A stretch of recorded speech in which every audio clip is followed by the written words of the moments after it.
Bueno, vamos de nuevo por aquí, tercer intento. Vamos a ver si la compañera Gabriela Carpinetti se puede conectar. Son cosas que pasan. Ustedes saben que ser funcionario y tener responsabilidades implica justamente estar a donde hay que estar, ¿no? Y estos son posibilidades de transmitir comunicarse con compañeros, compañeras. Ahí se unió Gabriela, así que vamos a arrancar. Bien, vamos a arrancar la charla con Gaby Carpinetti. Ahí la vamos a aceptar. A ver si entramos con Gaby. Paulita, Secretaria de Cultura y Capacitación de FOETRA.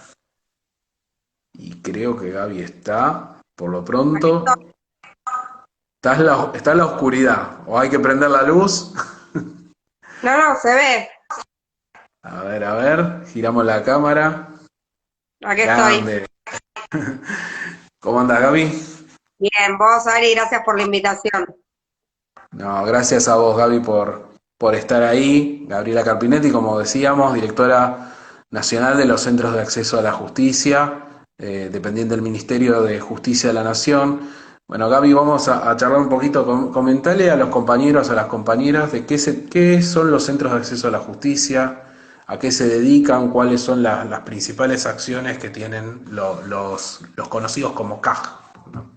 Bueno, en primer lugar, agradecer por la invitación. Para mí es estratégico que los compañeros y compañeras trabajadores, trabajadoras, organizados y organizadas en sus gremios, en sus sindicatos, en las distintas asociaciones y entidades sindicales en donde los trabajadores y las trabajadoras encuentran un cauce para la defensa de sus derechos, los derechos históricamente conquistados por el movimiento obrero argentino, y también un cauce de organización de la vida frente a circunstancias como la que nos está aconteciendo ahora a nivel global, en donde luego de 4 años, en donde un proyecto económico revanchista, neoliberal, que vino a cuestionar parte de los derechos que habíamos recuperado en los gobiernos de Néstor Kirchner y de Cristina, vino a cuestionar buena parte del andamiaje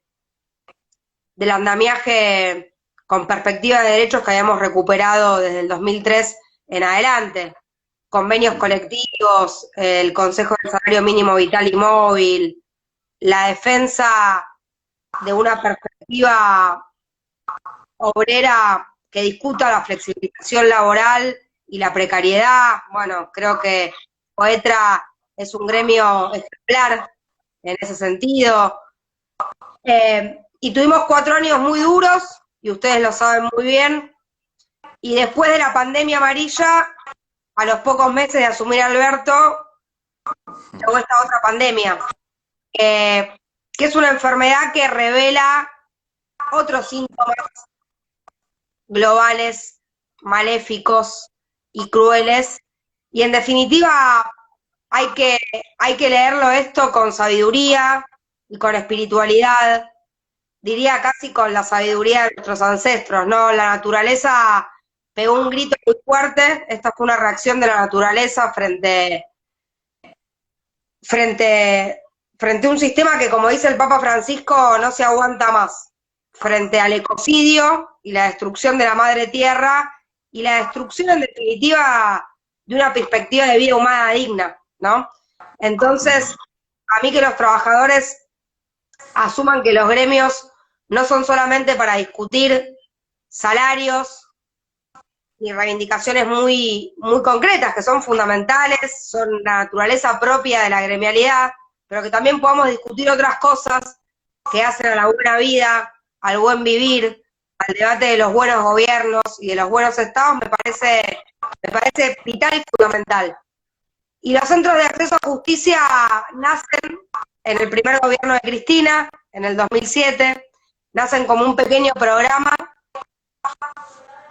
orientado a que barrios populares, villas, asentamientos de la ciudad de Buenos Aires, en principio, y luego se extendió al AMBA, puedan contar con asistencia legal y psicosocial primaria. Nosotros sabemos que si algo sucede en los barrios populares, en las villas, en los asentamientos, los sectores más castigados de la clase obrera argentina, los sectores que vienen siendo castigados hace más de 4 décadas, en los vaivenes, proyectos liberales que parecen que se van, pero vuelven, que nunca logramos desarmar en cuestiones fundamentales el andamiaje legal y operativo que damos de la dictadura, porque lo cierto es eso, que buena parte del andamiaje legal en materia financiera, en materia de la concentración de la riqueza, y también en materia de un conjunto de normas que restaron derechos a los trabajadores, aceleramos de la dictadura y de las consecuencias de ese genocidio, en donde más de un 30% de a quienes desaparecieron eran delegadas gremiales, activistas del movimiento obrero y de las distintas juventudes y organizaciones vinculadas a la defensa y a la promoción de los derechos de los trabajadores. Entonces, los CAG nacen en los barrios donde viven trabajadores y trabajadoras, en su mayoría muy castigados por el neoliberalismo, y que han quedado al margen de, por ejemplo, contar con abogados de sus propios sindicatos, abogados en sus lugares de trabajo. Entonces los CAG están para asistir a los barrios obreros que han sido fundamentalmente castigados por las políticas neoliberales y que no llegan ni al abogado, que no llegan a pagarse un abogado o una asistencia psicosocial para recurrir a tribunales o acudir frente a una emergencia sanitaria, de acceso a salud, frente a un fraude laboral, situaciones de violencia institucional, situaciones de género. Así nace el primer CAG, con un escritorio, una virome, no había ni computadora, y un abogado ahí en la 1114, en el barrio Padre Richardelli. Así nace en el 2007, en el primer gobierno de Cristina. En ese momento el secretario de Justicia era Masquelet. Luego Masquelet es un compañero histórico, falleció hace algunos años. El ministro de Justicia era Julio Anac. Así que así nace este proyecto, en un origen con un impulso muy fuerte del equipo de sacerdotes para las villas, los curas villeros, y fue recogido por el gobierno de Cristina, por Julio Anac y por otros entrañables compañeros y compañeras que recogieron el guante de que justamente lo que se debate en los barrios populares y obreros castigados por las políticas neoliberales es ser ciudadano de primera o ser ciudadano de segunda. Y si uno no puede acceder a un abogado para una consulta o para judicializar una situación que ya agotó sus vías administrativas, sos de alguna manera un ciudadano de segunda, porque que te priven del acceso a la jurisdicción es privarte de un derecho muy importante, que es qué pasa cuando la vía administrativa se agota. Entonces los CAG nacen con una misión muy concreta, que es asistir legal y psicosocialmente a los trabajadores que no tienen a dónde acudir para exigir sus derechos. Y en general son trabajadores que, como han quedado excluidos del sistema de mercado formal, no están agremiados, son trabajadores de la economía popular, changarines, o sufren fraudes laborales, están mal registrados. Así que es muy importante para mí que un gremio con la fortaleza política, la fortaleza en su agremiación y en su historia como FOETRA, esté atenta de saber que los CAG están para asistir a aquellos trabajadores en general que no están agremiados, los que han quedado afuera y excluidos y descartados, como dice también Francisco, del sistema formal. Y lo cierto es que ese índice ha crecido en pandemia. Si hay algo que desde los CAG hemos relevado en estos meses, son trabajadores, los famosos trabajadores grises. ¿Qué es el trabajador gris? Es el trabajador que tiene una parte de su salario registrado y otra parte de su salario no registrado, es decir, que hay fraude laboral, en términos normativos hay fraude laboral. Cuando vos tenés registrado una parte de tu salario y otra parte no, por ejemplo, las cargas sociales, el aguinaldo y todas las cuestiones no remunerativas están contempladas en un porcentaje y no en su totalidad, ¿no? Entonces hemos recibido casos de trabajadores que, al estar deficientemente registrados, pero al seguir percibiendo una suma de su ingreso en blanco no podían acceder al IFE, por ejemplo, pero sin embargo sus ingresos se habían reducido un 50%, un 60%.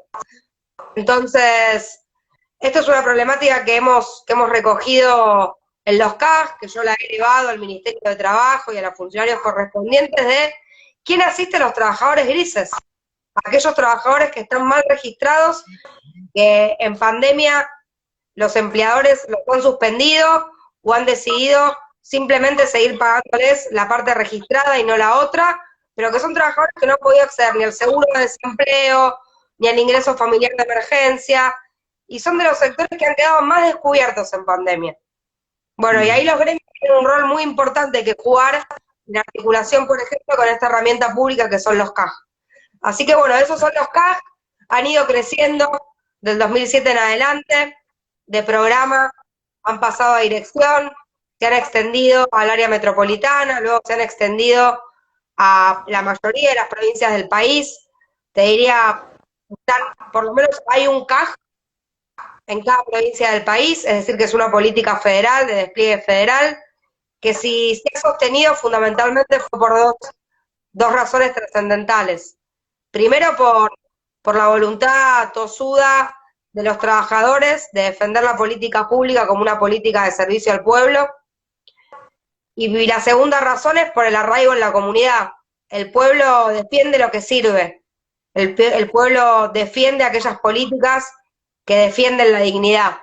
E históricamente Acceso a Justicia ha sido una política quizá en ese sentido, es decir, es una política en general muy bien ponderada en los territorios. Entonces, entre la defensa de la comunidad y la defensa de los trabajadores organizados de acceso a justicia, se ha logrado que esta política sobreviva a la pandemia de Cambiemos y que logre reestructurarse en este nuevo escenario que nos planteó el COVID-19. Yo asumí y a los 15 días hábiles comenzó este proceso y la realidad es que, bueno, estoy nada, muy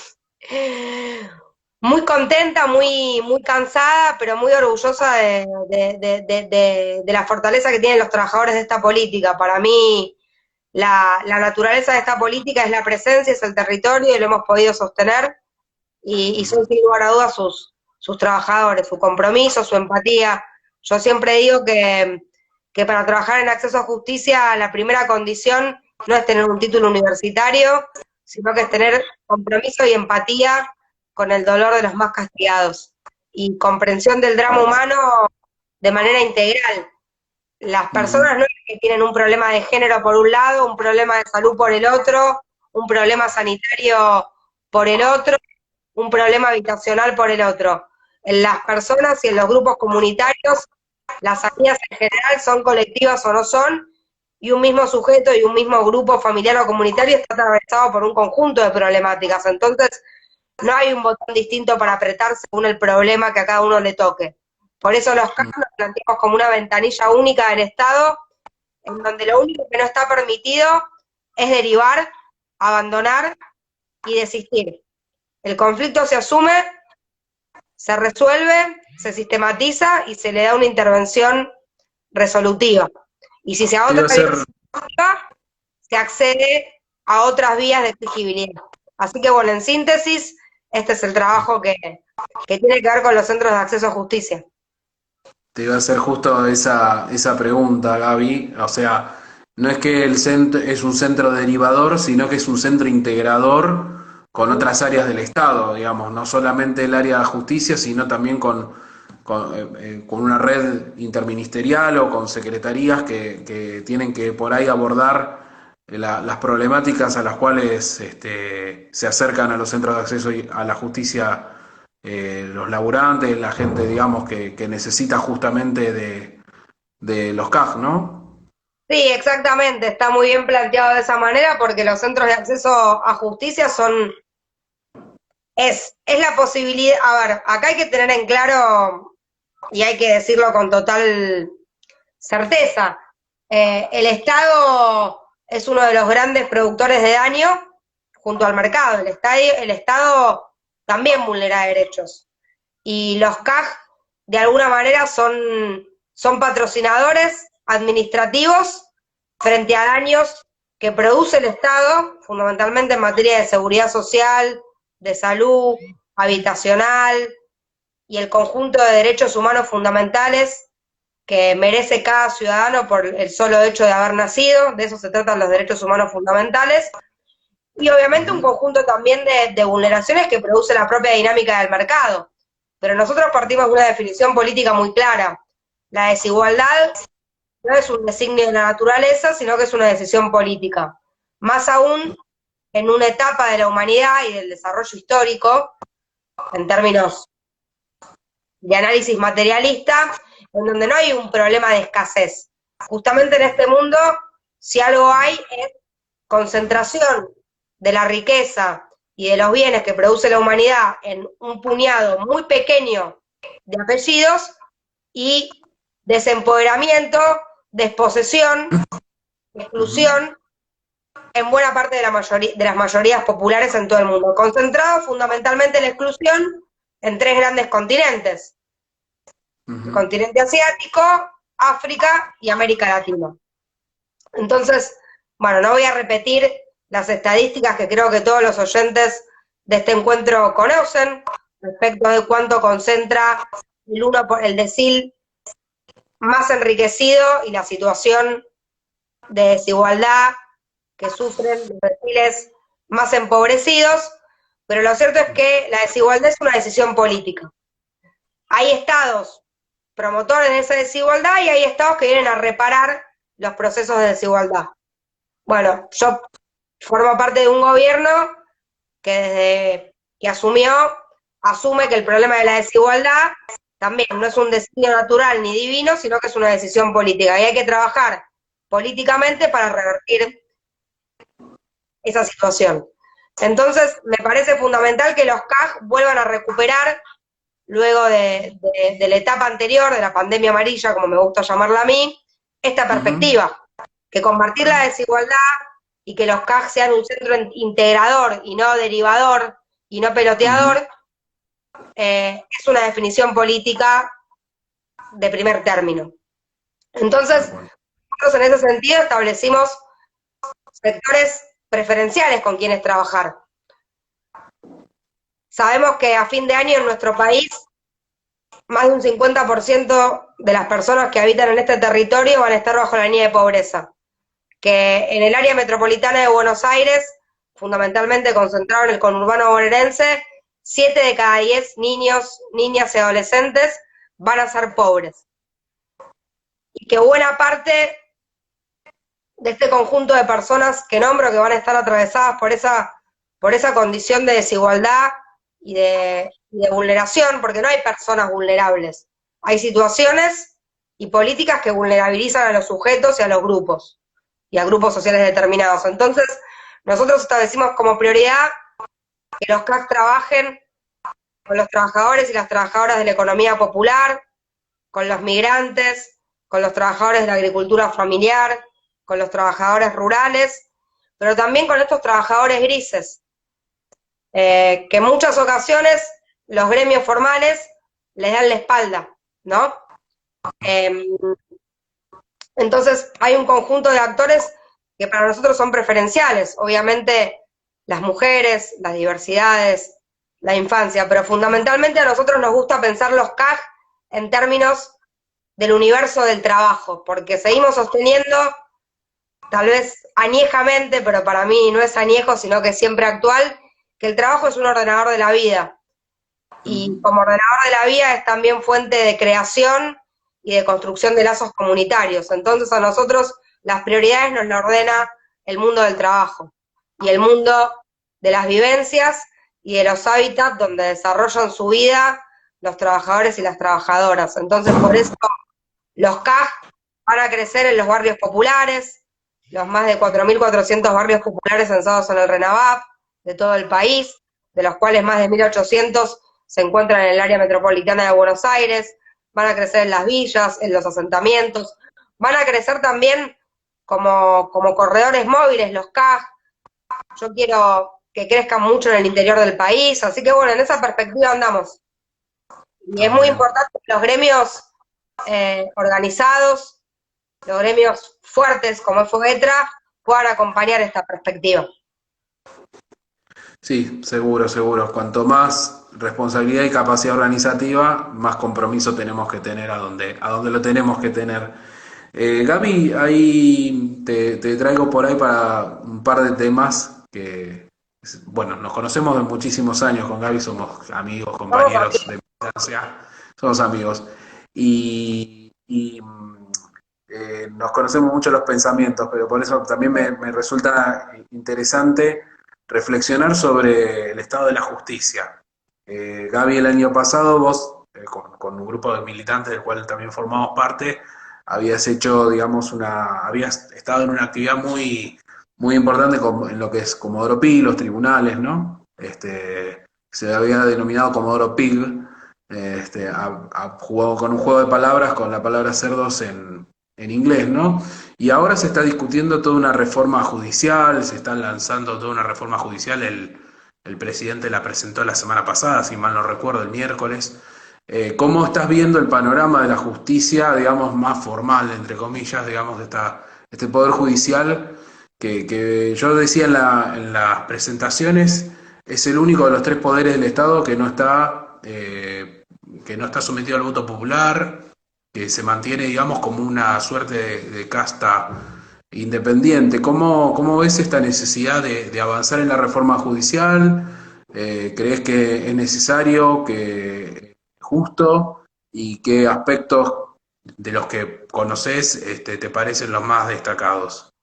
No, en primer lugar, yo antes de ocupar transitoria, coyunturalmente esta posición en el Estado Nacional y en particular en el Ministerio de Justicia y Derechos Humanos, yo fundamentalmente me considero una militante social y política. Yo formo parte del Frente Patria Grande y en ese sentido hay cosas que voy a seguir sosteniendo y que quiero seguir diciendo y sobre las que quiero seguir opinando independientemente de la función circunstancial que yo cumpla. Y creo que lo peor que puede pasar en un gobierno que se pretende plural, democrático, como es es taparnos la boca. Entonces, si bien uno tiene algunas limitaciones a veces, creo que es importante que los funcionarios que pertenecemos al Frente Patria Grande sigamos sosteniendo no solamente las mismas banderas y los mismos programas, sino el mismo tipo de accionar cuando nos referimos a determinado tipo de temas. Para nosotros el problema de la justicia, de la corrupción y la transparencia son problemas fundantes del programa político del Frente Patria Grande, con el que participamos en el Frente de Todos y con el que llevamos adelante de manera muy consciente, muy honestamente y muy coherentemente la defensa de la persecución judicial que viene sufriendo Cristina desde el 2016 en adelante, desde que dejó su segundo mandato como presidenta. Para nosotros la persecución judicial a Cristina, mediático-judicial, en el marco de la estrategia del lawfare en la región, fue fundante de nuestro Frente Patria Grande. Entonces, muchos de nosotros tuvimos una participación activa en ese proceso y fundamentalmente en el proceso de repensar el rol de la justicia y de denunciar que la corrupción es un mal que daña a cualquier gobierno, pero fundamentalmente a los gobiernos que se pretenden populares. En ese sentido, nosotros identificamos que Comodoro Pi necesitaba urgentemente una reforma, que la justicia federal porteña, nacida durante el menemismo, necesitaba urgentemente una reforma porque era un nicho de impunidad.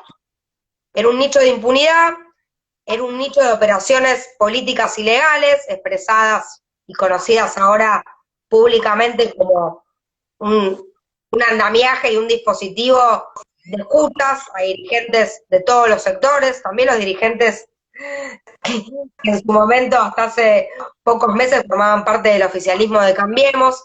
Entonces, que en esa casa de brujas y espías se atentaba contra la democracia, y se venía atentando con la democracia desde hacía varias décadas, y que era un poder absolutamente autonomizado de los poderes ejecutivos y de los poderes legislativos. Entonces, nuestro frente político, en un momento de absoluto silencio respecto de lo que estaba sucediendo con la exmandataria Cristina Fernández de Kirchner y con lo que estaban sufriendo un conjunto de dirigentes y de sectores de la vida política y social, fundamentalmente opositor al gobierno de Mauricio Macri, planteamos que en Comodoro Pi había un problema y que era urgente avanzar hacia una reforma judicial.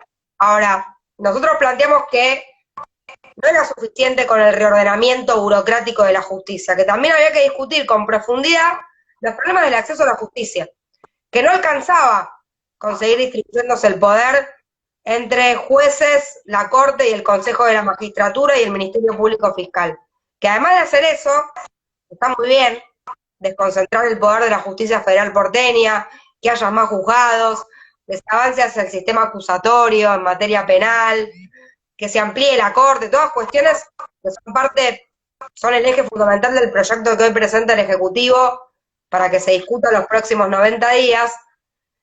Está muy bien eso, y es fundamental, pero desde el Frente Patria Grande también creemos que hay que discutir el acceso a la justicia de los sectores populares. Y hay que discutir fundamentalmente la territorialización de los dispositivos judiciales y fiscales y de accesibilidad, como son los CAJ, como es Atajo, en lugares en donde la justicia nunca llegó. ¿Por qué? Yo pongo un ejemplo muy concreto.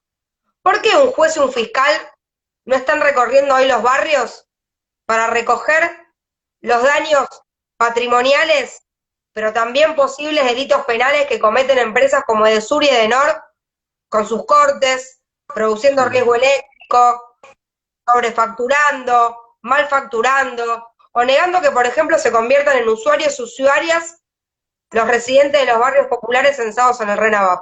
¿Por qué no hay jueces y fiscales relevando esa demanda frente al agotamiento de las vías administrativas que, por ejemplo, desarrollamos desde los CAJ y no las judicializan? ¿Por qué? ¿Por qué? ¿Qué pasa? ¿Qué pasa ahí?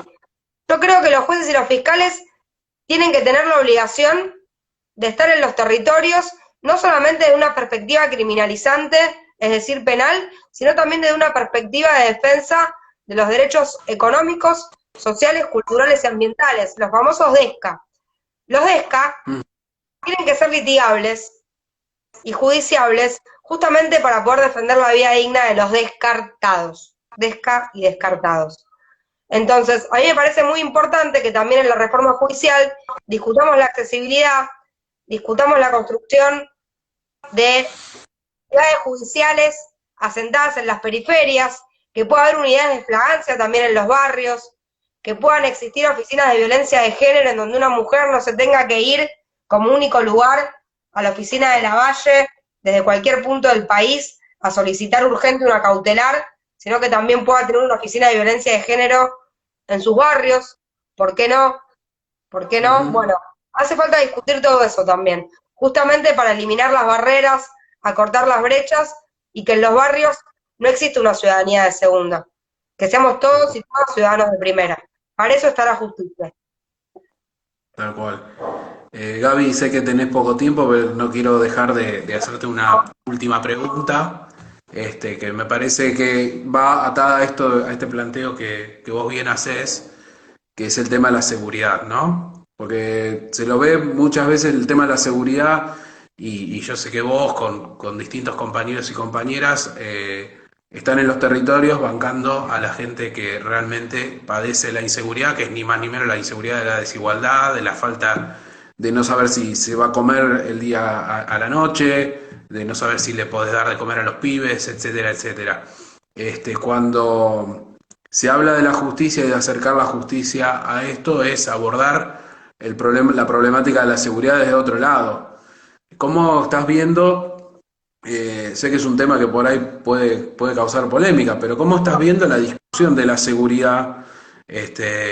A mí me preocupa mucho, te lo digo y lo hice público, me preocupa mucho que observar ciertas continuidades en las lecturas de la política de seguridad, la política criminalística en la Argentina y no ir hacia una política de seguridad más igualitaria, plantearse justamente los orígenes de la desigualdad que generan la inseguridad. entiendo por ahí, adelanto opinión, ¿no? Me parece que la visión del Ministerio Nacional es distinta al de la provincia de Buenos Aires. Pero ¿cómo estás viendo esta situación de seguridad y justicia, de este vínculo de la seguridad y la justicia?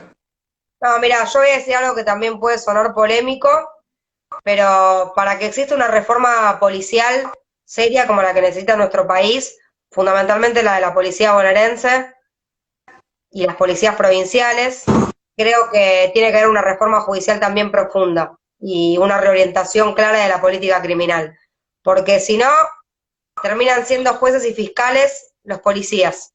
Entonces también termina existiendo una sobrecarga de trabajo y responsabilidades y por ende de abusos de autoridad y de poder por parte de las fuerzas policiales. ¿Pero por qué? Porque los fiscales y los jueces tampoco están a la altura de las circunstancias de lo que está sucediendo en los territorios. Tiene que ver con el mismo debate, tiene que ver exactamente con el mismo debate. Yo desde hace varios años intenté decir que la violencia institucional tiene dos caras en los barrios populares y de cara al mundo de los trabajadores y trabajadoras que viven en los barrios. Y no solamente me refiero a barrios, a villas o asentamientos, también en los barrios obreros, en los barrios de la periferia urbana, en los barrios de los sectores medios trabajadores, asalariados, de las ciudades, las grandes ciudades del país y de sus periferias. Que es que la violencia social también es violencia institucional. Cuando vos salís de tu casa a las 6 de la mañana y te chorean, o estás volviendo a la nochecita y te chorean, eso también es violencia institucional, porque la decide el Estado, la omisión o el abandono de la liberación de determinadas zonas, también es violencia institucional. Entonces, esa guerra que se genera entre pobres contra pobres, o laburantes contra laburantes, o ese policía que no llega nunca a asistir, porque tampoco tiene el respaldo suficiente, ni los recursos, ni los insumos, no hay una política criminal clara, de orientación de cómo intervenir, no hay políticas de prevención, también constituyen el andamiaje de una violencia institucional. La violencia institucional no es solamente la guerra librada y conocida entre agentes de las fuerzas de seguridad y pibes, fundamentalmente varones, que visten, hablan y se desplazan de determinada manera en los barrios. Es también esto. Entonces, hay que poder contemplar esas dos caras, hay que hacer un abordaje serio respecto del problema del delito violento. Está creciendo el delito violento, ha crecido en pandemia, obviamente tiene causales vinculadas a la necesidad social, pero no solamente. A mí hoy hay un tema que me está preocupando muchísimo, que estamos intentando intervenir, tal vez sin levantar mucho el avispero, que es que los sectores populares que no están bancarizados o que han perdido el trabajo, que no tienen acceso al crédito, se endeudan o con prestamistas usureros, el famoso prestamista usurero del barrio, que no es el crédito de la banca pública, o se endeudan con tranzas, con los circuitos narcos y tranzas, y son deudas muy caras. Y todo ese circuito de endeudamiento también genera hechos de mucha violencia. Bueno, ¿cómo desarmamos eso? Ahí, por ejemplo, deberíamos tener una política desde la banca pública. ¿Por qué alguien, un asalariado no formal, no puede acceder a la bancarización o al crédito de la banca pública en este momento? ¿Por qué? ¿Qué pasa ahí? Por ejemplo, eso evitaría que caiga en circuitos violentos. Evitaría eso. Bueno, hay muchas cosas para pensar. Una economía de tercer orden. Claro, claro. Sí, indudablemente. Digo, porque hay que ir buscando nichos en donde emerge la violencia, la violencia cotidiana en los barrios, ¿no? Hay que ir buscando cómo se va desencadenando. Y en función de ese diagnóstico buscar soluciones concretas. Seguro. Bueno, compañera Gabriela Carpinetti, directora de Centro de Acceso a la Justicia, para nosotros, digamos, que haya compañeros, compañeras con tu compromiso ocupando un cargo, como bien dijiste, circunstancial, no obstante, es un reconocimiento a ese compromiso. Y así que valoramos mucho, además, que tengas el tiempo para charlar con los trabajadores y las trabajadoras y mantener siempre firmes esas convicciones con las que uno te conoció. Así que te aprovecho a mandarte un abrazo muy grande a la distancia, espero que prontamente podamos encontrarnos presencialmente. Bueno, gracias Ari, un gran compañero, un fuerte abrazo a la conducción, a la comisión directiva de FOETRA, pero fundamentalmente a la familia de telefónicos y telefónicas que hacen grande a este sindicato, que sostienen un servicio humano fundamental como la telefonía. Tenemos un trabajo muy importante para hacer, que también debe a la pandemia, que es la conectividad, porque sabemos que la conectividad se ha transformado en un derecho humano fundamental porque es la puerta de acceso a otros derechos. Que todos tenemos compañeros que de la función pública también están trabajando en eso. Nati Vinelli es una de ellas, y bueno, y sé que están en diálogo permanente con ustedes. Así que bueno, muchas gracias. No, gracias a vos, Gaby. Un abrazo grande. Gracias, Ari. Chau, chau. Muy bien. Pinetti, publicamos automáticamente acá en el Instagram del Frente Telefónico, y la subimos en breve a las redes a través del canal YouTube Frente Telefónico para poder compartirla con todos y todas. Le agradezco a todos los compañeros cantidad de mensajes que iban dejando ahí. Carlos Papa, te estuve leyendo, pero también quería prestar mucha atención a lo que decía Darío Quintanilla, que dice que bueno, una militante que mantiene los conceptos más allá del rol que hoy le toque. Es verdad, Carlos Papa que planteaba que es loco cuando quisieron impulsar la reforma laboral o previsional, todos callados la boca, pero ahora con la reforma judicial salen todos como leche hervida. Sí, bueno, cuando se tocan intereses, ¿no? Es donde aparecen estas contradicciones y hay que saber leerlas muy bien, ¿no? En la mediática y en la general. Bueno, saludo para todos los compañeros, gracias compañero Alejandro Valenzuela, Facundo López. Nos quedó la de la IFE. Vamos a charlar de IFE en breve también acá en el ciclo. Ine Bozala, Rafael Lejamquis, bueno, distintos compañeros, Cira, que se han estado sumando a lo largo. Fátima Pechi Carú, un saludo grande. Fátima, Fede Rojas, los compañeros de APTA, compañeros telefónicos y telefónicas que también se estuvieron sumando. Ahí la vi a Mica Rodríguez, un cariño grande, Mica. Bueno, les agradecemos que nos hayan prestado atención en este ciclo. Vamos a volver el jueves a las 6 de la tarde con otro tema bastante interesante que estamos cerrando. Les recordamos que nos pueden seguir en las redes sociales. Estamos en la web con www.frentetelefónico.com.ar, acá en Instagram, en Facebook, en Telegram y en nuestro canal YouTube nos encuentran como Frente Telefónico. El Twitter es @FrenteTelefónico. Y a nuestro dirigente Claudio Marín, secretario adjunto de FOETRA y gremial de la CTA de los Trabajadores y Trabajadoras, lo encuentran en Facebook como Claudio Marín, en Instagram como Claudio Marín-FOETRA, en Twitter con @MarinFoetra, y nos pueden escuchar los miércoles de 15 a 16 horas haciendo Vamos al Frente, el programa de radio por Radiográfica FM 89.3, www.radiográfica.org.ar. Últimas novedades, se están discutiendo las paritarias del 2000, la emisión anterior dije un año más, me fui un año más, como que el 2020 no cuenta, es 2020-2021, iniciamos las negociaciones, esperamos poder llegar a un entendimiento rápido. Hubo un comunicado que ustedes habrán visto con la empresa Telecom, donde realmente se está discutiendo la situación de los fuera de convenio, de sectores tercerizados por esta compañía, fraudes laborales. Ahí mencionaba Gaby en la charla que es estas zonas grises. Bueno, las zonas grises también llegan a las grandes compañías, y se está discutiendo con la empresa Telecom esa situación, y bueno, se están iniciando acciones específicas para encuadrar a todo lo que tenga que tener el encuadramiento del gremio y de los gremios de la actividad de las telecomunicaciones. Por eso la presentación la realizan los sindicatos que integran la mesa de unidad sindical de las telecomunicaciones. Bueno, nosotros nos encontramos el próximo jueves a las 6 de la tarde, seguramente acá en Instagram Vivo. El saludo y el cariño para todos. Cuídense y a quedarse en casa. Traten de salir lo menos posible, y si tienen que salir, tomen todas las medidas de prevención de la salud para ustedes y para sus familias. Un abrazo grande.